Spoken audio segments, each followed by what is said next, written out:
Magandang umaga sa inyong lahat. Alas 8 na, alamat natin sa inyo na Pot and Friends. Si Felipe Padilla de Leon, ang ating national artist for music, sumulat ng kantang Bahay Kubo. Napansin niyo yung title? Bahay Kubo. Yes. Pero sa una lang binanggit. Bahay Kubo, kahit munti. Yun na yun. Wala na. Puro gulay na. Bakit nila pinangalan doon? Oh, di ba? Kasi ito pala ay simbolo ng history ng ating isla, ang mahal nating Pilipinas. Noong unang panahon, tayo sentro ng kalakaran. Napansin nyo nga sa gulay na yan, yung mga gulay na yan, may mga import pala yan. Hindi yan tubo sa lupa ng Pilipinas. Galing yan sa mga dayuhan. Yung halaman doon ay sari-sari. Diba? Tama. Yung mga gulay na nabanggit na yan, galing yan sa mga dayuhan. Galing yan sa ibang isla. Dala-dala sa atin. Noong panahon ng barter o yung palitan, trade. Yung kanta na yun ay simbolo ng ating history at kung ano tayo bilang Pilipino. Yung ating hospitality, pag-aasikaso sa mga bisita, pagbibigay at pagdadala ng pasalubong pag umaalis. Diba? Yan yun. At simula noon, ang kantang Bahay Kubo ay naging simbolo na ng pagiging Pilipino. Kung ano tayo.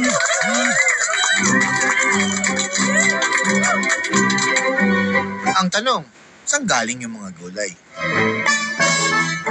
Pakikwento mo nga yung sinabi ko kanina. Baga ulitin mo lang sa radyo. Ano yun, Master? Aray ko. Yung kinento ko sa'yo kanina, explain mo ng maayos sa radyo. Galingan mo. Kulang na lang, paluhurin mo ako. Teka, naluluhod ako. Ganun mo yung kamay mo para makita ng mga tao na ano. Ano ho yung gusto niyo sabihin ko? Ikwento mo yung ikwinento ko kanina. Galingan mo.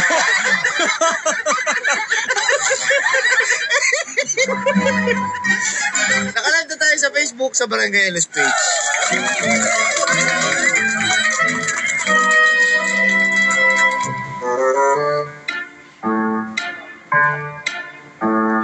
Merong isang gulay dyan.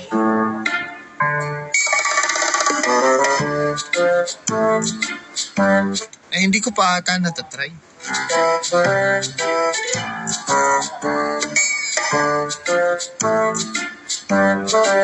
Hindi ko pa rin ata nakikita ito. Pero nasa Bahay Kubo. Mm-hmm.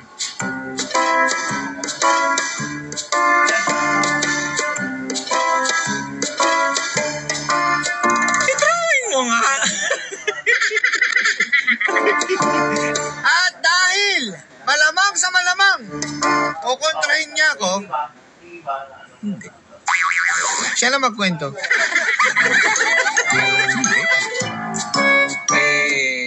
Kaya nga kaya ako nga binibigay sa'yo para kumbaga may exposure ka rin ba?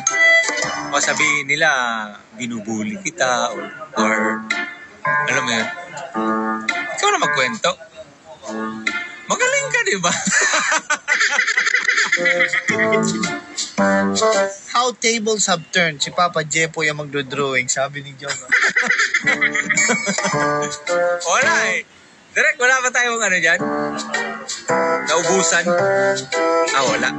Hindi makaka-drawing si Papa Jepoy. Wag mo na ikwento yung kwento ni Papa Carlo, masisira ang pangalan mo. Aray ko. Bahay Kubo, halaman doon, sari-sari. Ano yun? Singkamas, talong. Sabi ng caller kanis, Papa Carlo daw mukhang talong. Sigarilyas. Ay, kumakain ako yan. Singkamas, talong, sigarilyas, mani. Sitaw. Makain ako niyan. Bataw, patani. Yung patani, hindi pa ako nakakita niyan. Ano ba itsura niyan? Saan ba galing yan? Ha? Saan galing ang patani? Spain.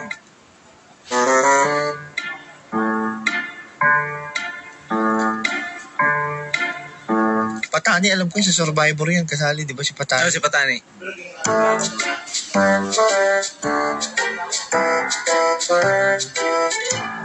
Oy, si Larry Boy. Lagi nag-aabang sa drawing ni Papa Carlo. Larry Boy, magandang umaga. Sa Spain yan, Papa Jepoy. Ano ba yung good morning sa Spain? Good morning sa Spain. Ano? Guten Morgen. Anak ka ng po. Anak ka ng po. Anak ka ng... Layo sa Espanyol Guten Morgen. Parang German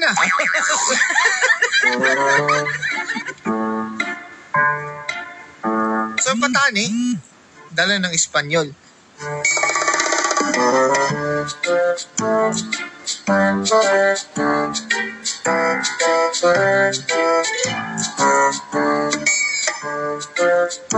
Hindi yan sa Pilipinas tumubo. Hindi. Sa Spain. Sa Spain yan. Saan sa Spain? Ha? Saan sa Spain? Sa Luxembourg. Aray ko.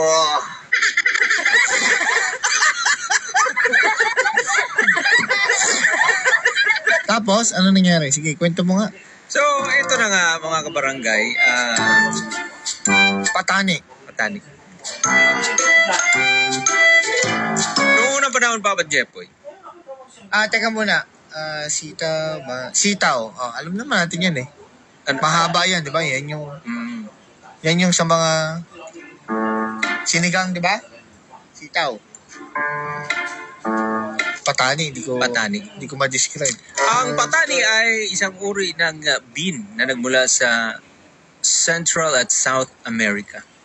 Libong-libong taon na ang nakalipas, Papa Jepoy. At dinala ito sa Asia sa pamamagitan ng mga mangangalakal. Sa barter. Barter. Mga explorer.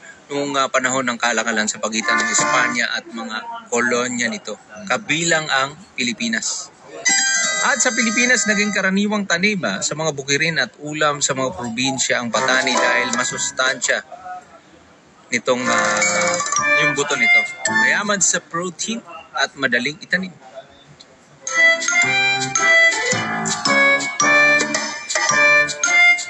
Lima bean sa English.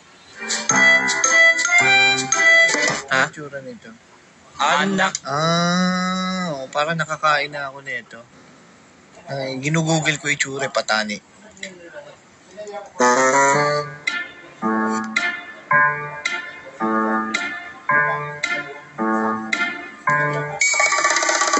Parang nakakain na ako nito. Sinasahog to. Oo naman. Lima beans. Para siyang plat. Oo. Kasi yung pahaba yan eh.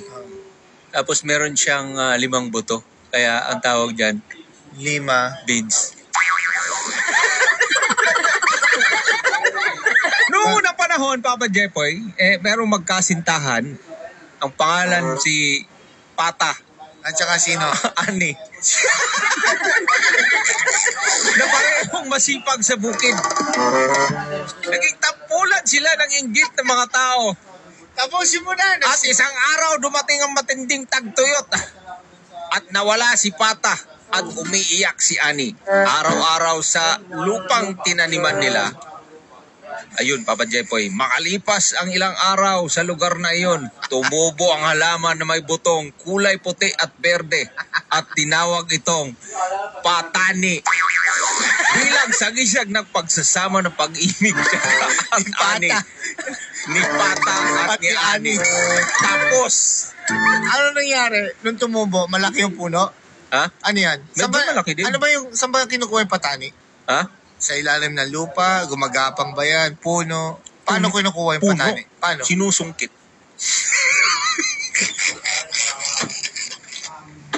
Ano yung mangga? Aray ko.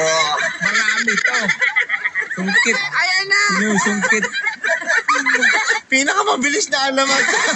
Pinatay ka agad yung dalawang bida. Aray ko. Pinakamabilis na alamat sa kasaysayan. Si Pata na kasi ano.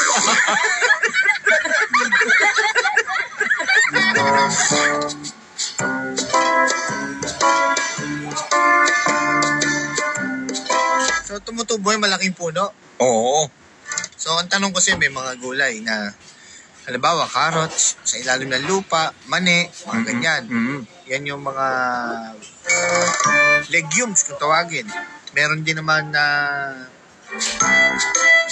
halimbawa, sili. Yan, may puno yan. Halimbawa naman, upo, gumagapang yan, di ba? So, yung patani, puno. Puno. Malaking puno, maliit. Malaki.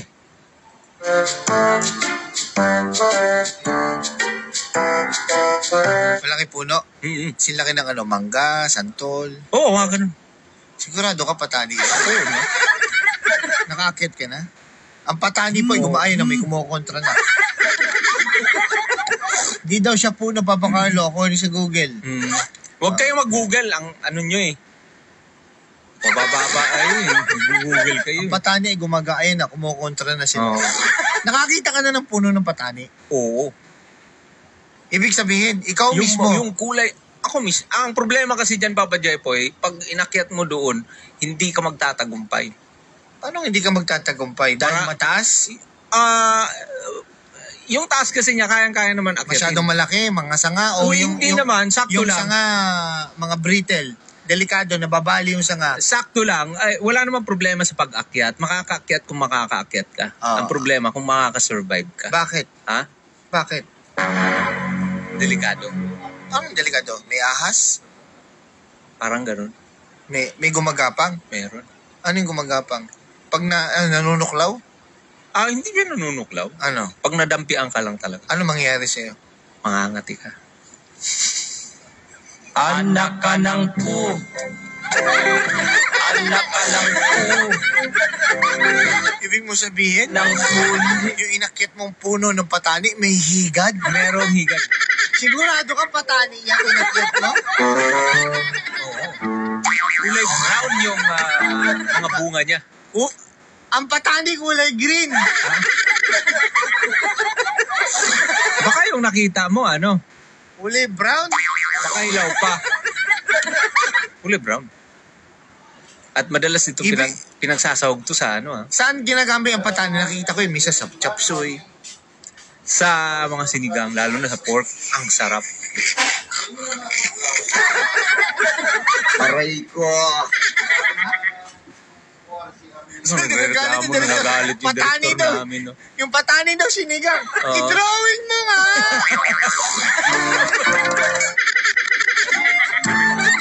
Ay, pag-drawing, Papa Jeff. Mukhang tagilid tayo ngayon.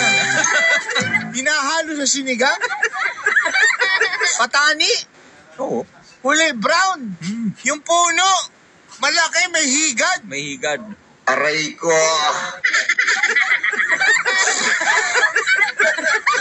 Facebook Barangay LS page. Ito, may papel dito. May pentel pen dyan. Ayan, may pentel. I-drawing mo nga yung sinasabi mong, ayan blanco. I-drawing mo nga yung Paabot nga direct. Yung patani. Puno. Di pa ako kasi kung ako yung higad, anong gagawin ko sa patani?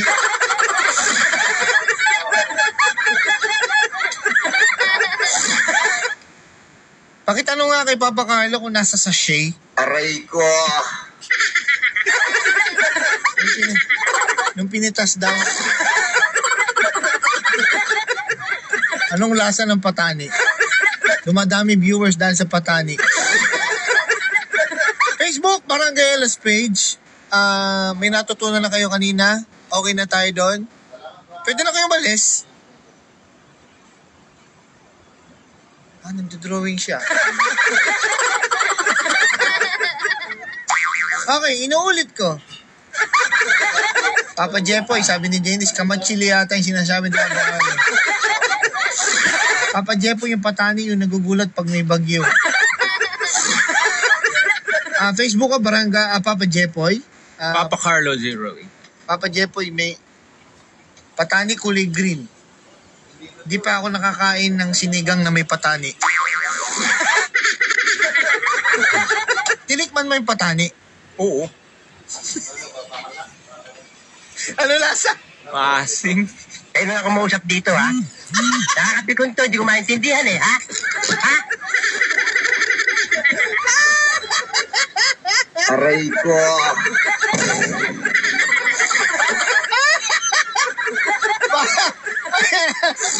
Sabi ko, umalis na kayo. Sabi ko, lipat nyo na. Bakit dumadami pa kayo? Wala daw puno. Vines daw yan. Gumagapang. Papa Jepoy. Pahama ka talaga, Papa Carlo, sabi ni Chris. Pata. Ito si Pata.